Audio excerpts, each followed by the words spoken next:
Bienvenidos, estimados participantes. Les saludamos desde la Unidad de Telesalud del Instituto Nacional de Salud del Niño, líder en la pediatría. Es un gusto estar nuevamente con ustedes para hacer llegar una teleinformación y educación a la comunidad. El día de hoy les presentamos un tema muy importante que todos debemos conocer. Nuestro invitado de hoy es el doctor Carlos Uría Guerrero, médico residente de pediatría, quien expondrá importancia de una adecuada hidratación al primer nivel de atención. Queda con ustedes el doctor Carlos Uría. Puede empezar, doctor.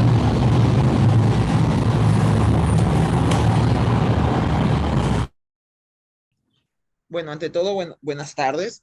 Mi nombre es Carlos Uría, soy residente de segundo año, realizando la especialidad a través de la Universidad Nacional Mayor de San Marcos. Como bien ha mencionado usted, hoy vamos a exponer acerca de la hidratación del paciente pediátrico, sobre todo para el primer nivel de atención, en intención de que se domine cada vez un poco más esta arista que es muy importante, sobre todo en el resultado del paciente, ¿no? Cuando llega a un sitio de referencia o cuando necesitamos darle una atención más compleja. Eh, Ante todo, primero definir qué es la deshidratación, más allá del marco clínico que uno puede ver el paciente con ojitos hundidos y demás características que vamos a ver a continuación. Es importante saber la definición per se de esta entidad. Es un desequilibrio hidroelectrolítico causado sobre todo por una pérdida de agua, ¿no? en el pacientito. Como nosotros conocemos, el líquido que tenemos en el cuerpo no es solamente agua, sino cada vez que tenemos pérdidas se van con ellas electrolitos que son muy importantes para el funcionamiento de nuestro medio interno. Y la deshidratación per se, además de perder agua, hace que perdamos electrolitos que no son reemplazados adecuadamente en la mayoría de oportunidades. ¿Quiénes tienen mayor riesgo de hacer algún tipo de deshidratación? Pues son los pacientes más pequeños, ¿no? Los pacientes pediátricos de menor edad, los lactantes menores, los lactantes mayores también, aquellos que todavía no pueden pedir agua con mucha facilidad, que no pueden autorreponerse la pérdida de líquidos, como son los pacientes pediátricos quizás más grandes, ¿no?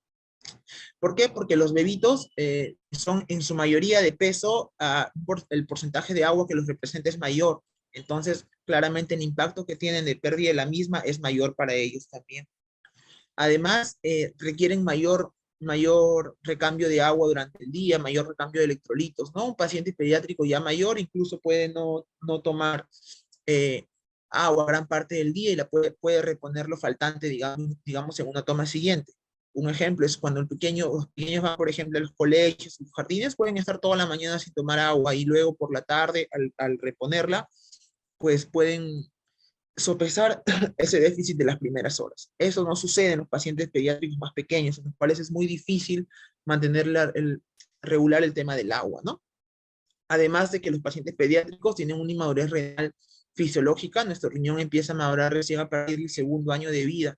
Antes de eso tenemos un riñón que no es capaz de concentrar agua, que no funciona todavía a la perfección como para poder someterse a estos periodos sin ingerir agua, ¿no? Bueno, esto más o menos es un marco de la deshidratación en general.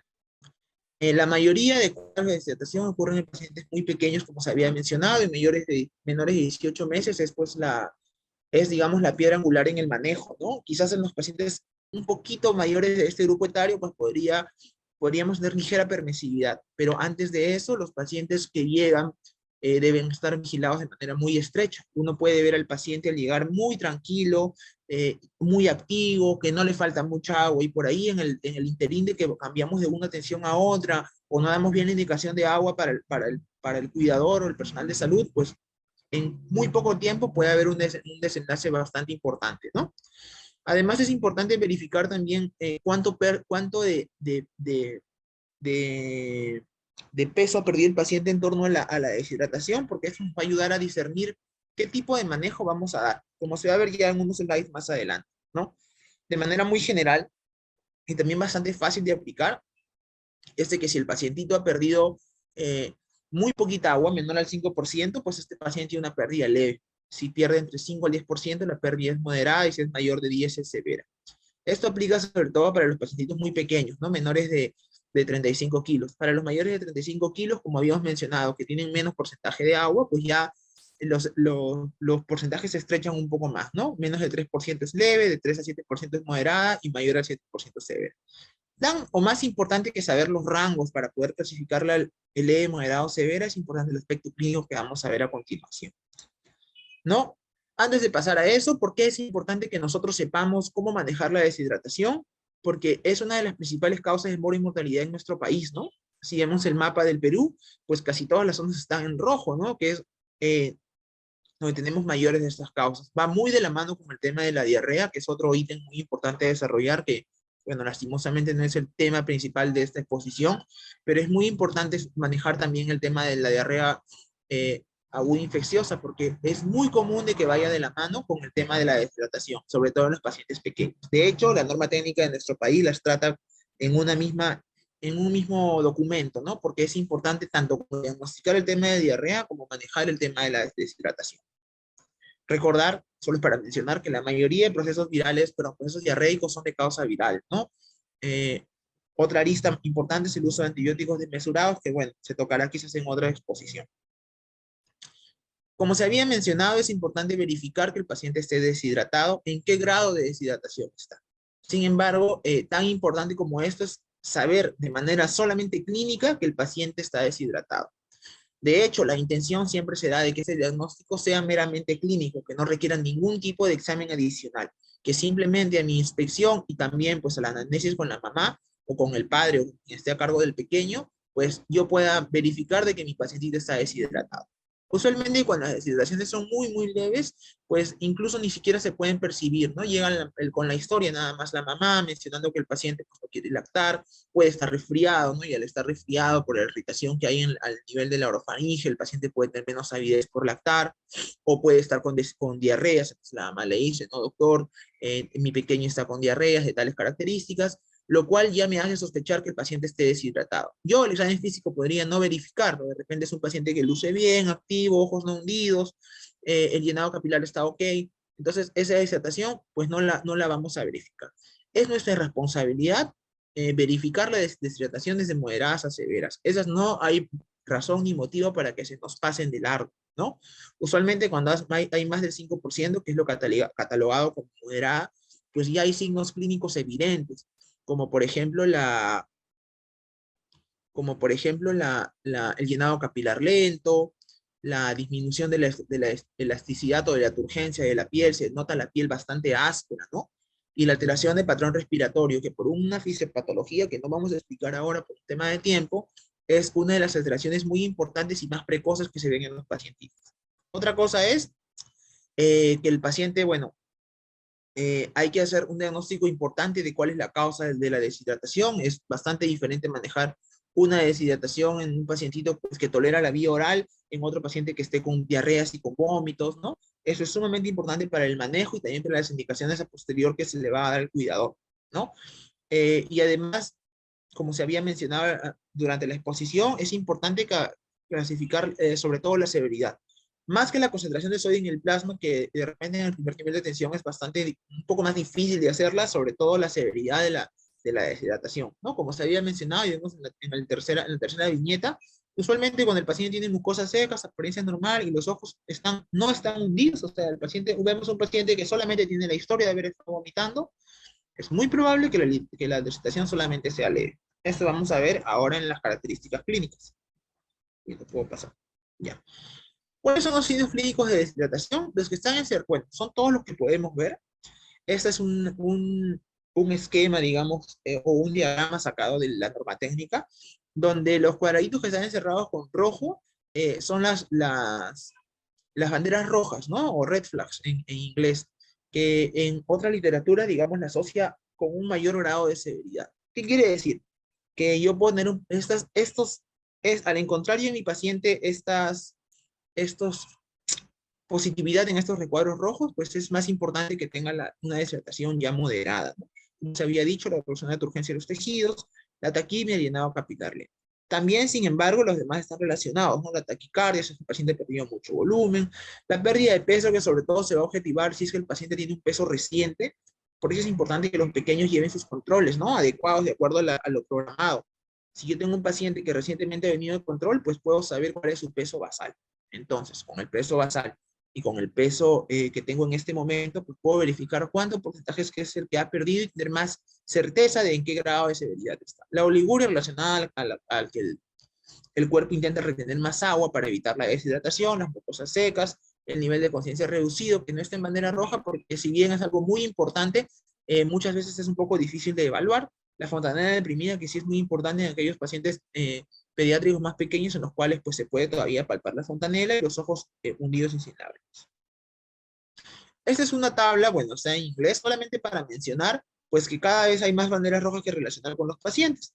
Uno de ellos es, como se ha mencionado, pues los ojos hundidos, el patrón respiratorio, que el patrón también cardíaco sea diferente, que es muy importante saber que hay más de un ítem a valorar, ¿no? A veces con una sola valoración, pues es insuficiente para saber si el paciente está deshidratado o no. No puedo solamente basarme en que el paciente, pues ya, no tiene los ojos hundidos, entonces no está deshidratado. Probablemente no tenga los ojos hundidos, pero por ahí el paciente está respirando muy rápido. De repente no tiene los ojos hundidos, pero ya el paciente está hipoactivo, no me responde al llamado. La mamá me dice, doctor, no responde, no despierta, está dormido. Esto suele pasar sobre todo en los pacientes, en los pacientes neonatos, ¿no? Es muy importante que mi paciente neonato siempre esté reactivo y activo al examen. Es poco probable que un paciente neonato sano, pues cuando yo lo desvisto o intento hacer el examen físico, este paciente no esté alerta, no esté activo, ¿no? Eso también es un signo de alarma. Esta pequeña, este pequeño cuadro, que también es un poco más de lo mismo, sin embargo, intenta saber cuándo es de que yo puedo tener más tranquilidad, es si tengo al mismo tiempo los ojos no hundidos, el que el paciente esté aparentemente bien, que esté despierto y alerta y que las mucosas estén húmedas. Es muy probable que en ese momento, pues el paciente no tenga una deshidratación moderada o severa.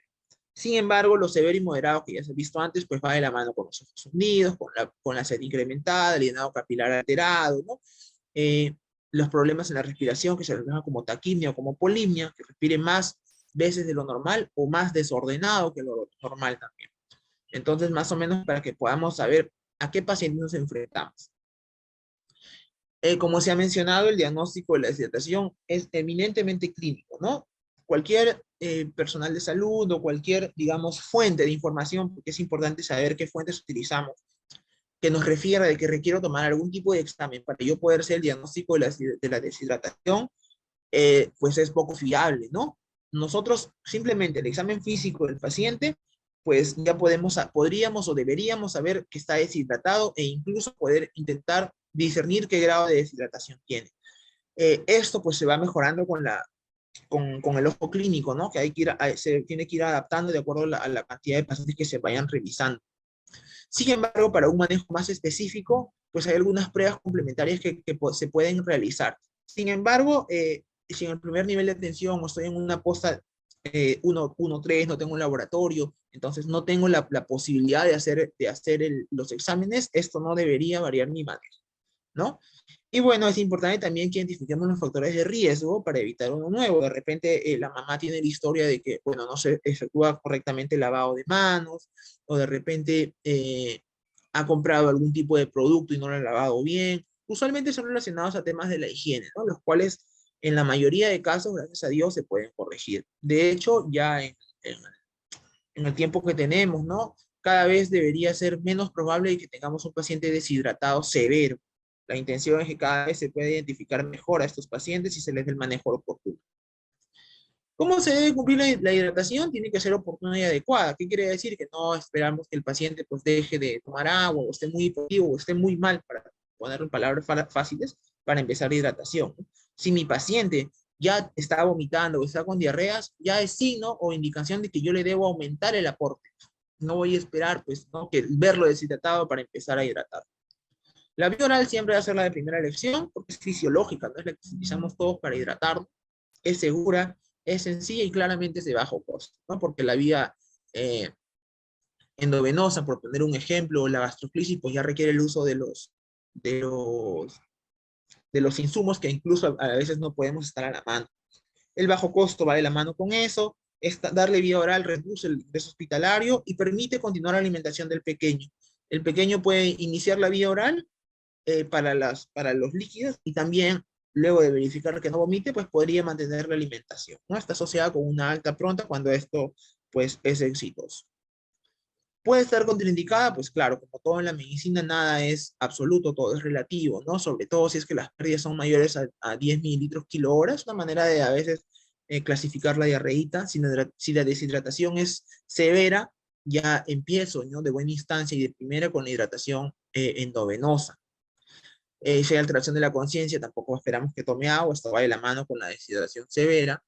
Si hay alteración grave en el estado general, si es que hay ilio paralítico, que como para poner una referencia simple, es que entre la falta de agua y electrolitos dentro del medio interno, pues los intestinos también se detienen un poco en los movimientos y hace que el líquido, por ejemplo, que el paciente beba no pueda ser tolerado. El abdomen agudo cuando la deshidratación es secundaria a una causa que probablemente sea quirúrgica y cuando los vómitos son intensos o no mejoran, ¿no? El paciente continúa vomitando y no tolera la vía oral. Entonces eso es más o menos para ver cuándo no. Usualmente vamos a poder hacerlo cuando el paciente tenga alguna de estas indicaciones, probablemente ya estemos coordinando, referirlo a un nivel que ya no sea el primero, ¿no? Que haya un poco más de capacidad resolutiva. Y estos son los famosos planes, ¿no? El plan A, B y C. El que más vamos a desarrollar es el plan A. Solamente para mencionar ahora, es el que vamos a utilizar cuando el paciente tenga una deshidratación leve o entre paréntesis imperceptible, ¿no? Que tenga el paciente solamente la historia de estar vomitando, ¿no?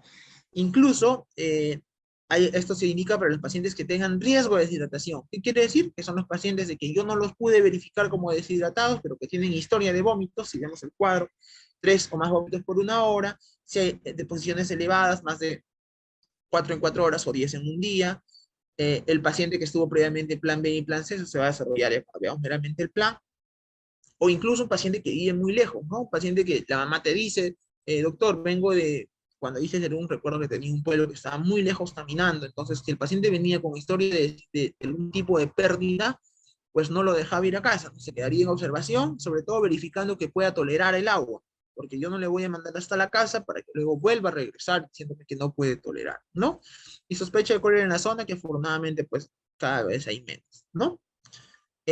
El otro plan es el B, que como es esto para el primer nivel, lo voy a indicar, sin embargo, no es el tema per se de la exposición.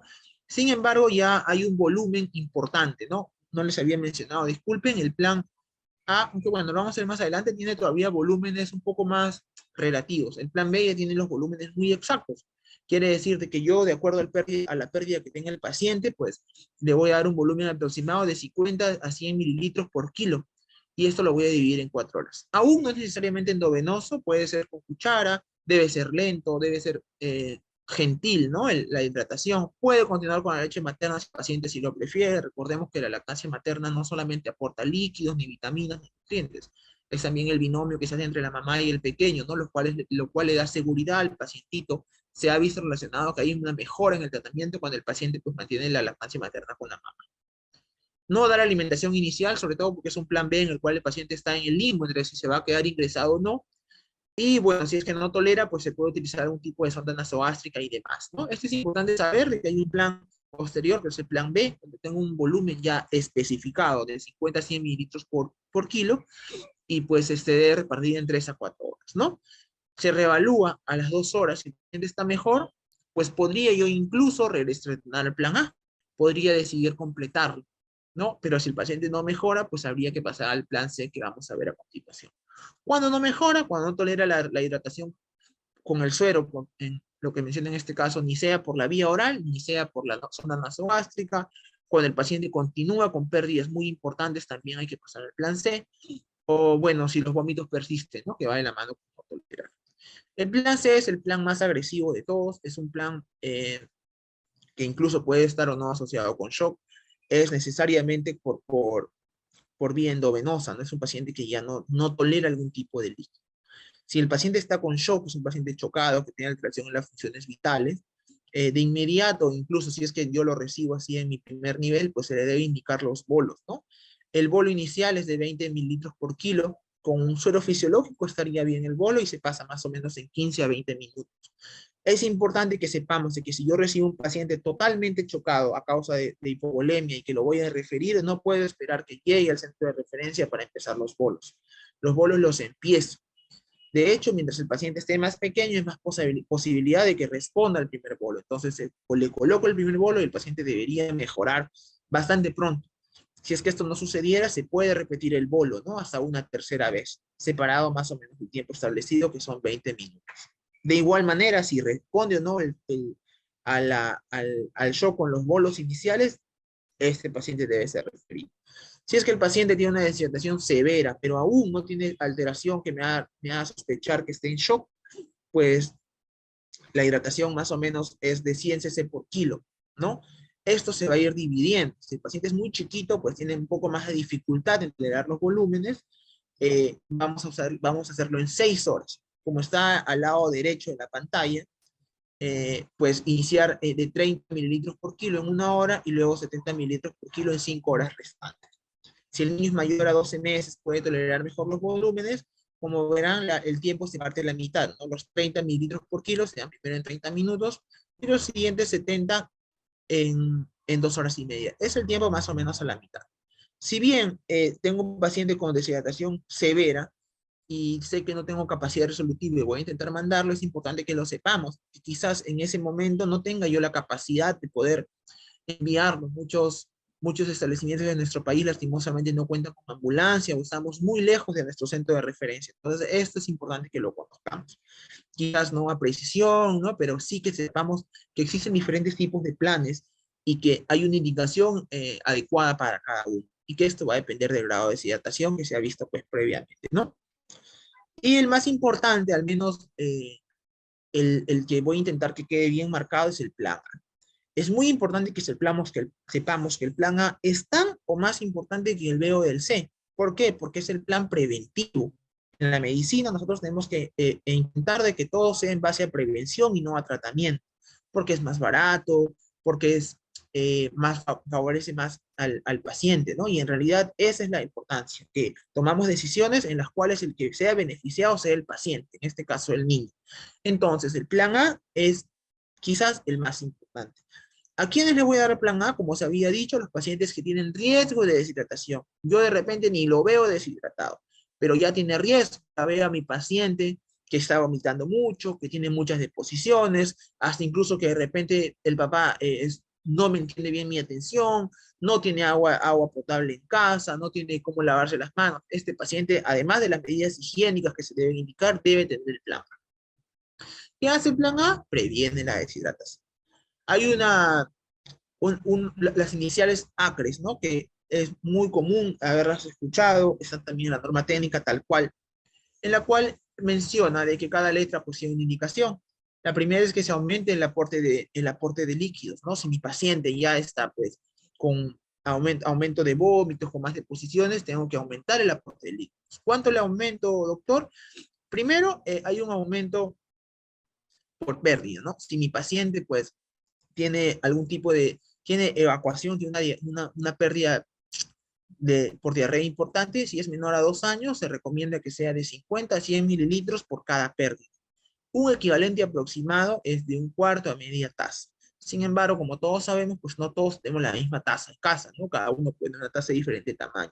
Siempre intentamos de que ser lo más precisos en cuanto a volumen, sobre todo para no quedarnos cortos.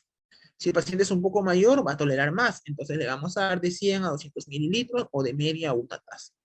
Se indica que para los vómitos, que usualmente tienen menos pérdida de volumen, se puede dar la mitad. ¿Qué quiere decir? Que si tengo un vómito en un menor de 2 años, le puedo decir que tome 50 mililitros.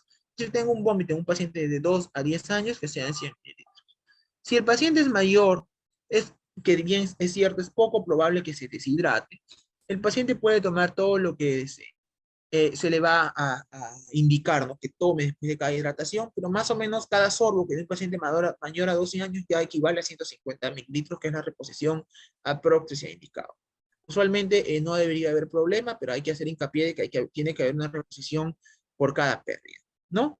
Ese es en cuanto al aumento de volumen. Además, no hay indicación para que estos pacientes dejen de comer, se debe continuar la alimentación. Si tiene lactancia materna, también se debe continuar. Eso hace respuesta a la letra C. Hay la reposición de volumen por volumen que se ha mencionado.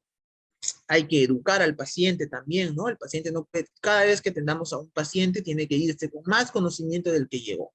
cómo lavarse las manos, cómo guardar los alimentos. Incluso una indicación importante es dónde comprar alimentos de buena calidad en la comunidad donde estén, en la ciudad donde estén, ¿no? Siempre el paciente tiene que irse más educado, lavarse las manos de cada deposición, evitar el contagio si es que hay más de un niño dentro de la familia. Y la Z responde al aporte de zinc, ¿no? Que está indicado también en la norma técnica. Esto en algunas postas, incluso cuando yo hice Serum, recuerdo que tenía el zinc para indicar, tiene alguna respuesta inmunológica favorable para los episodios posteriores de diarrea. Además, utilizar líquidos apropiados, para lo cual hay un slide solo, que lo voy a pasar a continuación. Y una pregunta importante, si todo plan A debe realizarse en casa. Pues no. Si tengo, como se había mencionado, un paciente con mucho riesgo, el ejemplo del paciente que vive muy lejos, pues no lo voy a mandar a su comunidad a que tolere, ¿no? No va a ir pues a 2 horas más lejos o de repente no tiene dinero para el pasaje, no todos tenemos el mismo contexto. Entonces, si mi paciente tiene riesgo de fracasar o si tiene algún riesgo adicional, riesgo geográfico, de repente es un paciente que vive solamente con la abuelita no le puede dar el agua, vive solo con la hermana, el papá llega a trabajar por la tarde, pues debería quedarse en observación para verificar que el paciente tolere el plan A. Porque ¿qué tal no tolera? Pues no va a volver de donde esté o no va a hacer un nuevo viaje a su centro de salud, porque cada minuto perdido es un tiempo importante. Los signos de alarma es si al pacientito le doy el plan A o la tolerancia vía oral y no hay mejoría.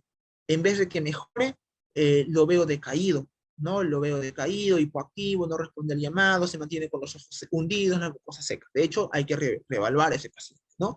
Si hay trastorno de sensores, si el paciente está con respuestas lentas al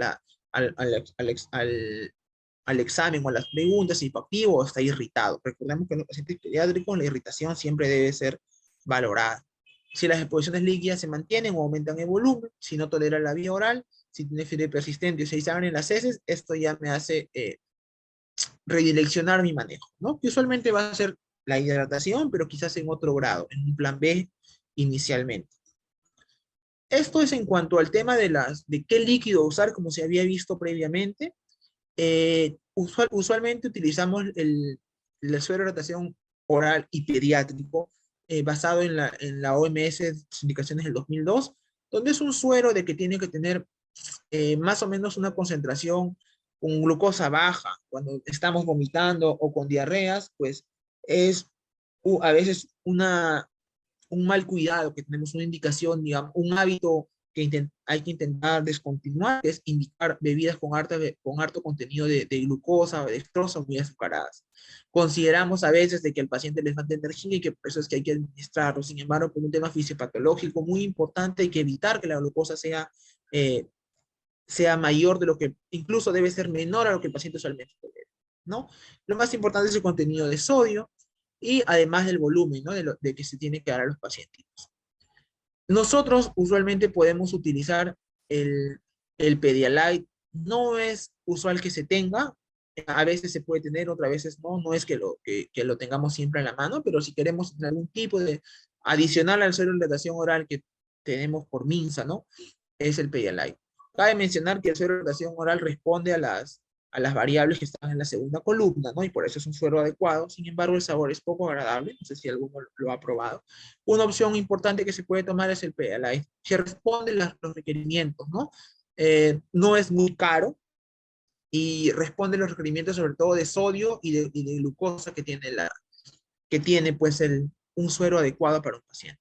El Frutiflex también se puede usar. No hay en internet o incluso en el mismo envase las características del contenido per se, como si lo tiene el Pedialyte, pero también se puede usar porque al menos refleja el contenido de sodio y de glucosa, que es el adecuado. ¿Qué no debemos usar? Es muy común de que lleguen los papitos diciendo que están intentando hidratar al paciente con Gatorade, ¿no? El Gatorade tiene demasiada azúcar y más bien incrementa el peristaltismo y puede hacer de que haya mayor cantidad de diarrea si fuera la causa, también por. ¿Qué otra cosa suelen usar a veces? Coca-Cola caliente, utilizan yogur, leche, ¿no? No es que esté mal, no es que no deban tomar leche, yogur, pero la hidratación tiene que ser con un líquido adecuado. Entonces, eso también es importante mencionar. Y bueno, eso es más o menos lo que tenía para mostrarles hoy. No sé si es que hayan algunas preguntas, licenciada, para poder responderles. Bien, doctor. Nos han llegado algunas preguntitas de algunas mamitas por el chat, que se lo voy a leer a nivel de WhatsApp.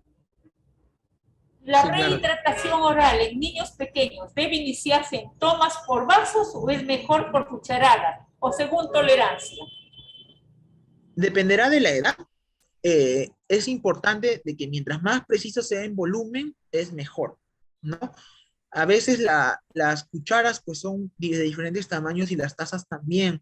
Lo que habría que verificar es de que una taza regular, una taza, digamos, de sopa, pues es con la que está basada la norma técnica, ¿no? Entonces, lo ideal sería de que donde estemos se pueda conseguir algún tipo de jeringuita para poder calcular el volumen, porque si no, la indicación pues va a depender de la percepción de cada familia y de la tasa de cada familia.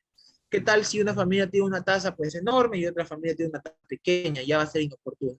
Sin embargo, el iniciar hidratación con el volumen, con la tacita que fuera, ya es importante, ¿no? De hecho, ya al llegar al establecimiento de salud se debería hacer un recorte bien preciso de cuánto líquido le está dando al paciente. En el caso de un niño con vómitos en casa, ¿qué hacer para hidratarlo? Ok, si el paciente vomita, eh, imaginemos que la causa sea alimenticia, no comió algo en mal estado. Ante todo, luego del primer vómito hay que esperar más o menos 30 minutos. Nosotros tenemos un reflejo nauseoso que tenemos todas las personas y que es el que ocasiona de que luego de que el paciente vomite, si le doy agua, pues vuelve a vomitar. Hay que esperar más o menos entre 30 y 40 minutos para que este reflejo se apague, se disipe. Recién en ese momento se debería reiniciar la hidratación. Como esté en el cuadro, en la pantalla, si el paciente es muy pequeño, más o menos con 50 mililitros para que tolere, y si es más grande, con mayor volumen. Lo importante es darle chance a que el paciente pues tenga tiempo para que se pueda volver a hidratar. Un error muy frecuente es de que el pacientito está vomitando y pues le intentamos dar inmediatamente el agua y esto hace que más bien vomite más y se deshidrate más. Tiene razón, doctor. Un niño se puede deshidratar por dificultad respiratoria y fiebre a pesar que no hay vómito ni diarrea. Solamente dificultad respiratoria y fiebre. ¿Se puede deshidratar? Se puede deshidratar, licenciada. La fiebre usualmente, además de que responde a algún proceso infeccioso en la mayoría de los casos, es una respuesta de un estrés del pacientito. Entonces, en ese momento, el pacientito, incluso mientras más pequeño sea, hay un aumento del metabolismo y hay un requerimiento mayor de agua.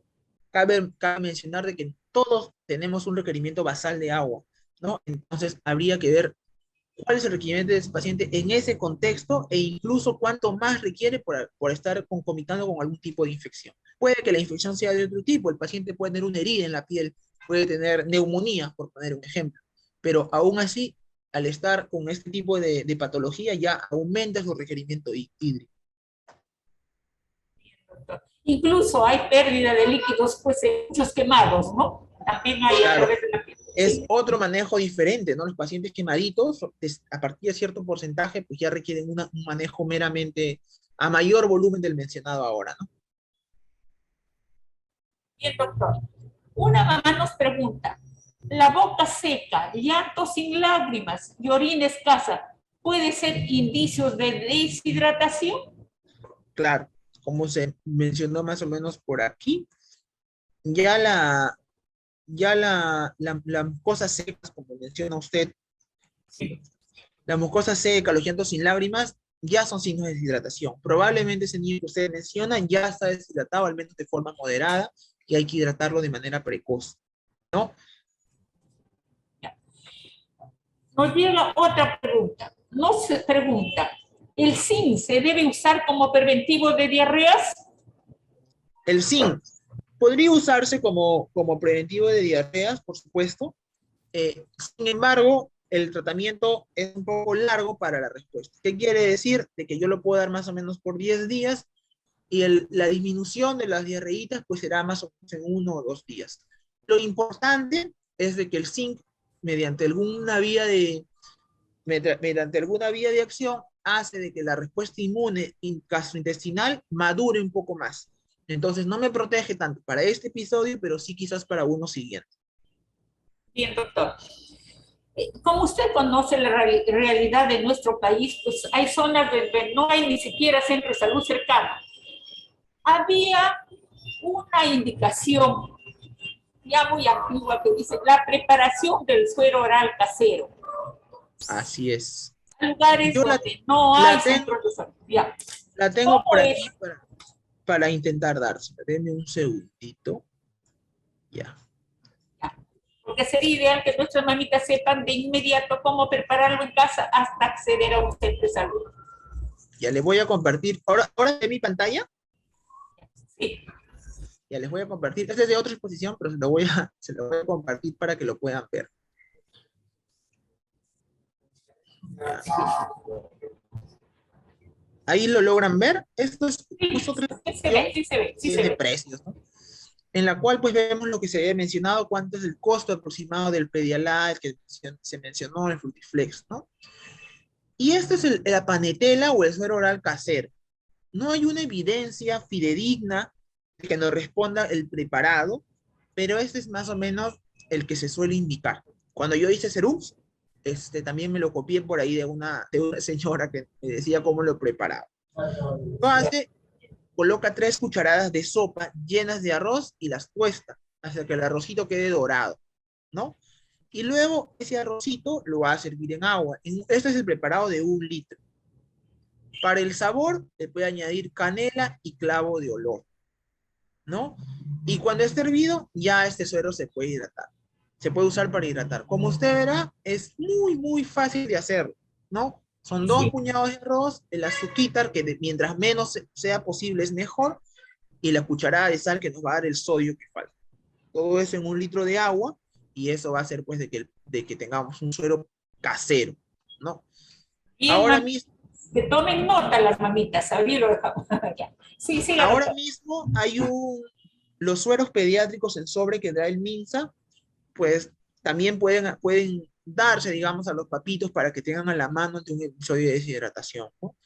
Son fáciles de preparar, se abre el suero y se diluye en 1 litro de agua, y la verdad que es muy fácil de preparar. Una vez abierto el suerito en sobre, me dura un día. Quiere decir de que si yo abro ahorita a las 2 de la tarde, hasta mañana a las 2 de la tarde puedo dar el mismo suero. Sí, el sabor es un poco, no es tan agradable, pero es una medida de hidratación muy adecuada. Muy bien, doctor, muy interesante su exposición. Como por el momento ya no tenemos preguntas, agradecemos al doctor Carlos Uría por su valiosa presentación a la comunidad. Felicitaciones, excelente presentación. Por favor, sus recomendaciones finales al público presente.